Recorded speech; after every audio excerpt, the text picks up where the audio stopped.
Welcome back. You're listening to Politics Uncensored with me, Zoe Grunewald. And me, Ali Maloney. Today is the final day of King Charles's state visit to the United States, the first trip of its kind since 2007. Ties between the US and UK have been fractured of late, with President Trump openly expressing his dislike for Keir Starmer and his policies. The royal visit comes with hope that the special relationship can be repaired, and it has seemingly gone down well. The pair have been seen exchanging jokes. Let's hear some of that now. This said, our French friends can feel equally at home with a glance at a map. Indeed, you recently commented, Mr. President, that if it were not for the United States, European countries would be speaking German. Dare I say that if it wasn't for us, you'd be speaking French. How much material do I just thought it was quite I just want good to fact from the check. king. Why would they be speaking like Dutch and German and all sorts of? Who would? The Americans. Because the colonies were Dutch, German, Spanish, French. I didn't. Is his argument that the French would have colonized America? I don't get it. Anyway. Well, okay. Well, I tell you who can help us. Royal commentator Amanda Matta is here to tell us more. Amanda, thank you so much for joining us. Yeah, thank you for having me. I have to say myself, the French joke caused more questions than answers on my end too. So just so I understand, the French joke, I'm just thinking about Hamilton, actually, in my understanding of American history. Is that because of the so the totally off? Okay, so just because this was my degree. So the French massively helped the Americans in the War of Revolution with like weapons and other things. In defeating the British. So I just don't understand how they would have ended up speaking French. No, okay. Right, Monica? Yeah, no, Monica. that's my thought. The Dutch did colonize here first. We had the King and Queen of the Netherlands here earlier this month as well. So I mean, you're better off. You're better off speaking. Take that way. You're better off speaking French than Dutch, though. Have you ever heard Dutch? It sounds like English, but if you're having a stroke. Okay. All right. Well, anyway. Let's get back to it. Well, we can workshop that with the King and see if we try it again next time. Amanda, tell us a bit about the relations between the UK and the US. I mean, obviously it's been quite sour as of late. How would you describe the relationship between the US and the UK since Trump and Starmer were kind of spearheading that? I mean, it started off quite well and then got a bit grisly. Yeah, you think about last year when Trump was so excited, delighted that he was invited back for a second state visit to Britain. And from there, it seems things have only deteriorated.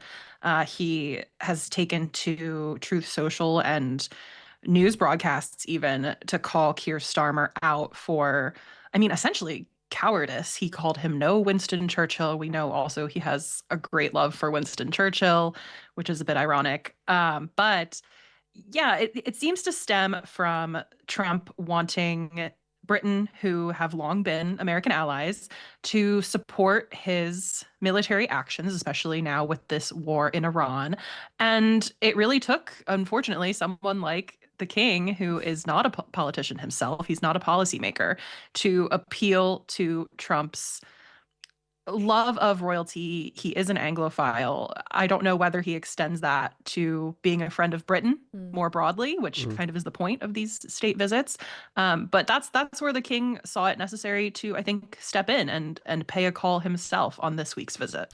Yeah, Amanda, look, everyone's saying it's gone well, and no doubt there was a lot of us who were really anxious about whether he'd embarrass the King or say something really silly. That seems to have not happened, although I will say Charles not out of the country yet, so let's wait till the plane lands back in London before we make that call. But the worry that, the case that some of us make is when Keir Starmer went out there, it went pretty well. He presented him with the letter and it seemed to go quite well in the White House. And he came back with everyone saying, hey, that's probably Keir Starmer at his best.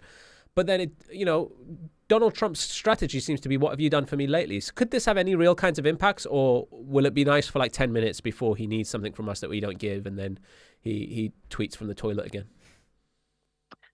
I think that is the concern. Yes, Trump is definitely a person who is known to be swayed sort of by the last person to talk to him, right, about any given subject. And I think the difference here is the sheer scale of the optics that he was able to achieve on this visit, the glamour, the headline making, we're entertaining a king. It's our 250th anniversary of independence. The hope, I think, is that does tip the scales a bit in Britain's favor in terms of this special relationship. Maybe it was just Trump holding out until he could entertain a king at the White House, giving indications that that would make him fall in line, be more amicable. Who's to say? I don't think any of us can really say that we know what's going on in President Trump's mind. But listen, for at least a few weeks, I think this visit will help smooth over some of those relationships and talks between Starmer and Trump. We'll just send a new royal every couple of weeks and keep him at bay. Well, hopefully Andrew will be going soon, but let's see.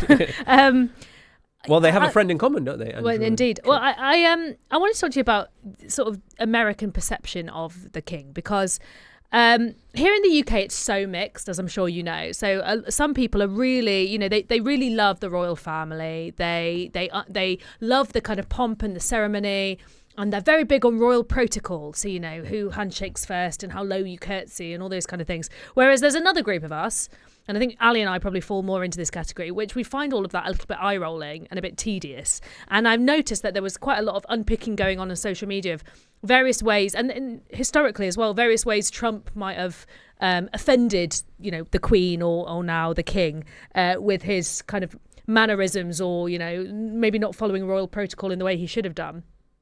I wonder if where you think Americans fall on this. I mean, is there a kind of sense that they enjoy the ceremony and the kind of history and the traditions of the royal family, or is some of it seen as a bit kind of, what is all this about? Is it not a bit ridiculous in the modern day? Yeah, I mean, like the Brits, and I've spent some time in the UK, so I very much know about the divide there. It's sort of similar here in the US. There is a group of Americans who is very enamored with monarchy and the idea of it. When they pay state visits to the US, like, we get sucked in by the glamour, the glitz, the dazzle, because we don't have anything like that here. We have celebrities, we have politicians, but nobody that really transcends all of that.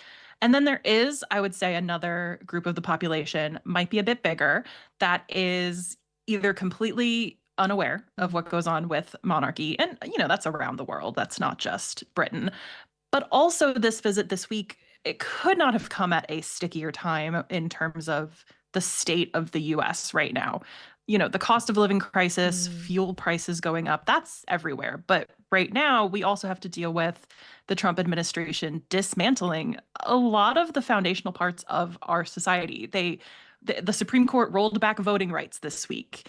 Healthcare just continues to be unattainable for a lot of Americans. So there is going to be always that undertone of, what are we doing? We're America. We're celebrating our anniversary of independence. What are we doing entertaining a monarch at a time like this? So that divide between what the government would have been looking to do, get those moments in front of the cameras with a king and Trump, and with what the American people really have the appetite, the stomach for right now, I think that was something not really baked into a lot of the coverage, but on the ground here, that was definitely noticeable. Not just that either, not just entertaining a monarch, but I'm holding here a tweet from the official White House account of a picture of Donald Trump and King Charles with the term "two kings" on it, celebrating a trip that was marking the independence of the United States from a monarchy. Can I ask, Amanda, a key question? One of the main criticisms of King Charles here has been his refusal to meet with the victims of Jeffrey Epstein. That's obviously controversial, and he's received a lot of backlash for, largely because of the reports that have come out around the royal family and the royal institutions' protection of Prince Andrew, who had a key relationship with Jeffrey Epstein. Has that come up? I know Representative Ro Khanna spoke about it, but is that something that's in the sort of public sphere in America, his refusal to meet the victims of Jeffrey Epstein? Yeah, I would say so, especially with Ro Khanna keeping it top of mind, speaking out so vocally, which I think is great. That's the beauty of the American system. Those dissenting voices, in theory, are supposed to be part of the discourse always. Yeah, in general, I think people maybe don't know the ins and outs of Charles supporting or shielding, allegedly, his brother. But what they do see is, yes, they theoretically have a friend in common. You can throw Trump into that mix as well, if we're talking about Jeffrey Epstein. So that irony is definitely not lost. Do you think he should here. have? Do you think Charles should have met? Go ahead. Do you think he should have met with the victims of Jeffrey Epstein? I think it would have gone over well. However, I understand, with the royal commentary piece of what I do, why that wouldn't have worked for the palace, because it does kind of let some light in on the Andrew Epstein situation. It is ironic, of course, because the Queen works with survivors of domestic violence in a different capacity. And it's, again, I think those are conversations that the palace just wants to keep as far away from them as possible. But it represents a kind of hypocrisy, doesn't it? Given, you can't in what end support charities and support victims organizations, and the other end shield someone from the very top of the firm, as they call it, the royal institution. You can't do both things at the same time, surely. So couldn't this have been a break from that, and a moment to recognize the responsibility of the institution? That's my problem with it anyway. Sure. Yeah, no, it definitely could have been. We could have gone that direction. For whatever reason, the palace, decided it is more in their interest to kind of stay above it all. It is. I mean, it is hypocritical, bottom line. But the reasons that choice was made obviously are more important than the moral, the moral part of the question there. Going forward, how much, and obviously we're all kind of bated breath because he's not left yet. And we know that Donald Trump can shift gears last moment. But going forward, what do you think this is going to have? Do you think this is going to be beneficial for the UK and the US's relationship? I know we spoke about Donald Trump changing his mind and, things can happen on a whim. But ultimately, do you think maybe I'm curious to know how you think Donald Trump thinks about these things. Having that kind of relationship with the king, being seen, the two kings thing. Maybe the uncomfortable truth is that the best way to get Donald Trump to do what you want is to flatter his ego. And there's nothing quite like sending the King of England do a little bit of that. That might actually make Trump soften next time Keir Starmer and him are at loggerheads. Yeah, that's exactly what I was going to say. I think Charles, being the monarch deployed to do this, worked out really well. You mentioned earlier he had jokes. He had a whole routine baked into, not just the state dinner, but his congressional address. And that address, it ran for almost 30 minutes. So it was nice for Americans just to have a coherent statesman being able to speak in complete sentences, for one thing. But, it simultaneously flattered Trump's ego and showed the world that there are still people willing to sort of speak truth to power in that way. But it was done in such a classically British way. Like, I'm speaking as an American. This is how I'm viewing it from across the pond. Like, I think it was Winston Churchill that said, like, diplomacy is being able to tell people to go to hell and they will thank you for asking for directions. And I think that's sort of the takeaway from this visit. There were some moments in the king's address where he talked about executive power supposed to be subject to checks and balances. We all know that Trump sort of spits on the idea there of checks and balances. But those moments did come through where inside the system, you would still be happy with the visit, and looking from the outside, you might still have pieces where you say, okay, you know what? That was not a total embarrassment. We weren't also completely unscathed, because there was one moment that made me a bit sketchy, where he refers to saying King Charles in private had agreed with him that Iran can't have nuclear weapons, which to me suggested that Charles's position might have been different to the UK government's position. So that was one area that I thought he was about to go off script there, and it didn't go as badly as I thought it could have.